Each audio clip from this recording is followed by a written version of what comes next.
Hello friend, हरे कृष्णा, राधे राधे। आप सब कैसे? उम्मीद करते हो आप सब अच्छे होंगे। सुबह के बजे थे 3:30। उठते से मैंने मेरी आंखों पर ठंडा पानी डाला। आंखों में ठंडे पानी डालने से आंखों के जाले साफ होते हैं और आंखों की रोशनी भी तेज होती है। तो हमें ये ठंडा पानी।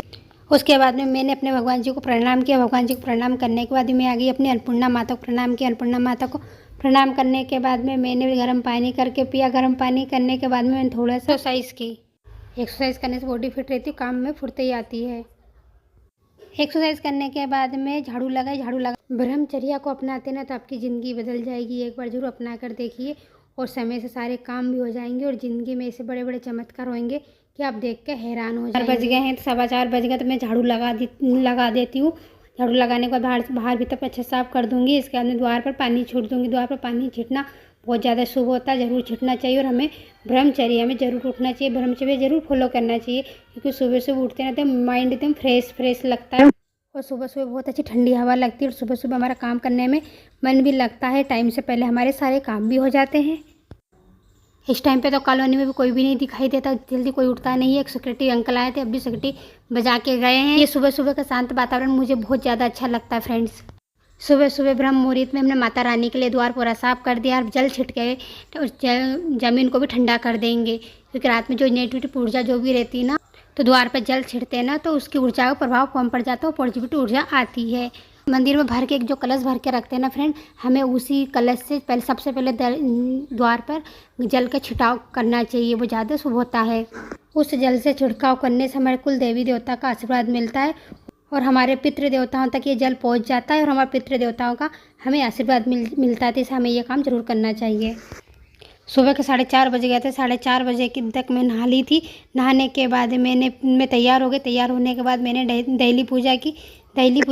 डेली पूजा हमें रोज़ नेम से करना चाहिए। माँ लक्ष्मी का वास रहता है और घर में सुख समृद्धि आती है।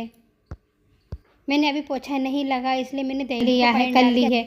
साफ करने के बाद में अब डेली पूजा करूँ। डेली पूजा दोनों साइड मैंने अच्छे स्वास्तिक बना दिया है। कंकु चावल हल्दी से पूजा कर दी, फूल चढ़ा दिए हैं। पोछा थोड़ी देर से लगाऊंगी क्योंकि कल गुरुवार है। गुरुवार के दिन में पोछा नहीं लगाती हूँ। आज ये बुधवार के दिन का वीडियो शूट करा हुआ है। गुरुवार के दिन में ना ही कोई कपड़े धोती हूँ, ना ही मैं पोछा लगाती हूँ, ना ही कोई बिस्तर वगैरह कुछ धोती हूँ। तो मैं आ गई थी तुलसी माता की पूजा करने। तुलसी माता की पूजा ब्रह्म मुहूर्त में करने से तुलसी माता प्रसन्न रहती है, माँ लक्ष्मी का वास रहता है कि कृपा से हमारा घर परिवार हमेशा हरा भरा रहता है। जैसे माँ तुलसी लहराती है वैसे हमारा परिवार भी हंसता खेलता खुश रहता है, स्वस्थ रहता है। अब सब उठ गए, मैं सब लगा रही हूँ पूरे घर में पोछा आधा लगाई था और इतने तेज आंधी तूफान आया था कि लग ही नहीं रहा था कि मैंने घर साफ किया है। ऐसे तूफान को देख के तो लग रहा डबल से वापस फिर से घर साफ करना पड़ेगा। सुबह के बज रहे 6। अब ज़्यादा वेट नहीं कर सकती क्योंकि मुझे हस्बैंड जी का टिफ़िन भी बनाना है और बेटी का एग्ज़ाम भी है, तो इसलिए मुझे अब ज़्यादा। ये देखिए कितना तेज़ तूफान आया था। इधर मैं घर साफ़ कर रही थी, वापस गंदा हो रहा था। फिर इतना छोड़कर वापस मैं अंदर आ गई। मैंने आप साफ़ नहीं करना, बाद में आराम से करूँगी। तूफान जैसे ही बंद थोड़ा सा कम हुआ वैसे ही झमझमाझम बारिश हो गई।